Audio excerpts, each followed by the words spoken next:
স্বাগতম বন্ধুরা, বাইকারগিরিতে আরও একবার আপনাদের সাথে আছি মহিউদ্দিন হীরা।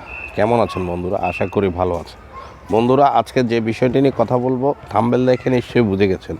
হ্যাঁ বন্ধুরা, আজকে কথা বলবো অকটেন শুটার নিয়ে। চলুন বন্ধুরা, শুরু করা যাক।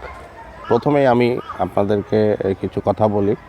সেটা হচ্ছে বর্তমানে বাংলাদেশে মোটরসাইকেলের যে খাতটা, সেটা ডে বাই ডে অনেক বেশি উন্নতি করছে, যার ফলপ্রসূতে আমরা পথে ঘাটে মাঠে গ্রামে গঞ্জে অনেক ভিন্ন রকমের ভিন্ন ব্র্যান্ডের মোটরসাইকেল দেখছি।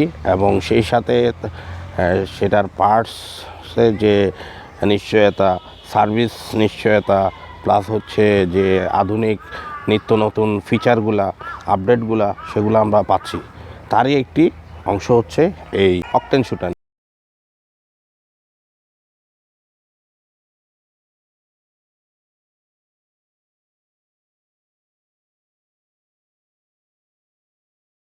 অকটেন শুটার কেন ব্যবহার করা হয়?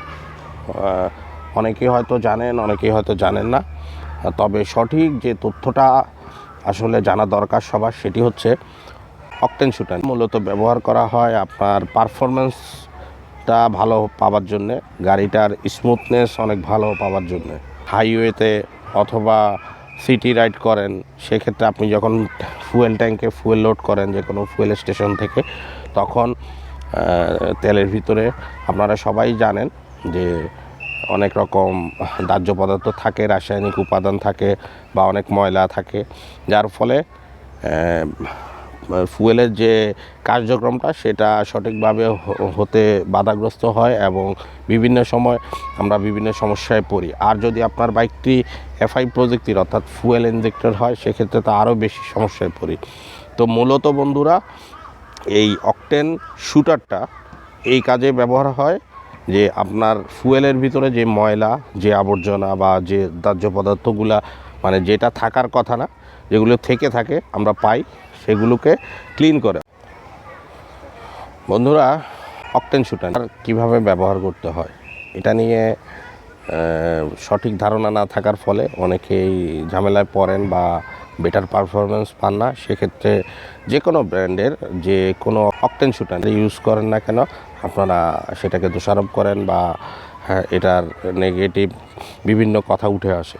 তো আসলে একটা বিষয় মূলত জানা দরকার, সেটা হচ্ছে যে আমরা যখন অকটেন শুটারটা কিনি, সেক্ষেত্রে এখানে কিছু নির্দেশনা দেওয়া থাকে।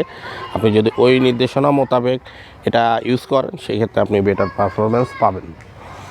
তারপর আমি রিপিট করে আবারও আপনাদের সুবিধার্থে, জানার সুবিধার্থে বিষয়টা ক্লিয়ার করে দিচ্ছি। সেটা হচ্ছে সবচেয়ে বেটার পারফরমেন্স যদি আপনি পেতে চান, সেক্ষেত্রে যেটা করতে হবে আপনাকে, ফার্স্টেই আপনি আপনার ট্যাঙ্কে, ফুয়েল ট্যাঙ্কে অকটেন শুটারটা দিয়ে দেন। দিয়ে দেওয়ার পরে আপনি ফুয়েলটা লোড করুন, তাহলে অটোমেটিক্যালি 5-10 মিনিটের ভিতরে সেটা পুরোপুরি মিক্স হয়ে যাবে এবং আপনি আরও 5-10 মিনিট 15 মিনিট পরে যখন বাইকটা রাইড করবেন, তখন বেটার পারফরমেন্সটা অটোমেটিক আপনি পাবেন, আপনি যে ব্র্যান্ডেরই অকটেন শুটার ইউজ করেন না কেন। আর অকটেন শুটার মাত্রাটা কীরকম হবে সেটা হয়তো অনেকেই জানেন না। সেটা হচ্ছে এটি 80 ml একটি অকটেন শুটার এবং এটি আপনি 5 থেকে 10 লিটার ফুয়েলের ভিতরে ইউজ করতে পারবেন পুরোটা। অর্থাৎ 5 লিটার অথবা 10 লিটার ফুয়েলের মধ্যে যদি এটা পুরোটা ইউজ করেন, সেক্ষেত্রে আপনি বেটার পারফরমেন্স পাবেন। এর চেয়ে যদি বেশি ফুয়েল নিয়ে আপনি এটা ইউজ করেন, সেক্ষেত্রে বেটার পারফরমেন্স নাও পেতে পারেন। সেক্ষেত্রে হয়তো দোষারোপ করে আর কোনো লাভ নাই। আর বন্ধুরা, আরও একটা বিষয় আপনাদেরকে বলি, সেটা হচ্ছে মাইলেজের বিষয়টা নিয়ে অনেকেই অনেক বিভ্রান্তিতে পড়েন, অনেক কথা বলেন। মাইলেজ অকটেন শুটার দিয়ে কিছুটা ইমপ্রুভ হবে, হয়তো 5 কিলো 10 কিলো, তবে মাইলেজের হিসাবটা আপনার মাথায় রাখা যাবে না বা চিন্তা করা যাবে না। কারণটা হচ্ছে এই 80 ml অকটেন শুটারটার দাম পড়ছে 350 টাকা। অর্থাৎ আপনি যখন ফুয়েল লোড করবেন আপনার বাইকে, আপনি 5 লিটার অথবা 10 লিটার যখন ফুয়েল লোড করবেন, সেক্ষেত্রে আপনার কস্টিং দাঁড়াবে 1000 টাকা, 500 টাকা, 1100-1200 সামথিং। তো সেক্ষেত্রে ওইটার সাথে এই অকটেন শুটারটার প্রাইসটাও আপনাকে অ্যাড করতে হবে। তাহলে সেক্ষেত্রে আপনি আর মাইলেজের হিসাবটা করে লাভ নাই।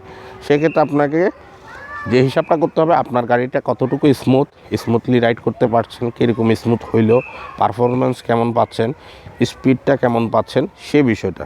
আর সে বিষয়টা চিন্তা করলে আমি যে বিষয়টা মানে ব্যবহারের যে বিষয়টা আপনাদের সামনে তুলে ধরেছি, সেভাবে যদি আপনারা ব্যবহার করেন আমার মনে হয় খুব ভালো একটা পারফরমেন্স পাবেন।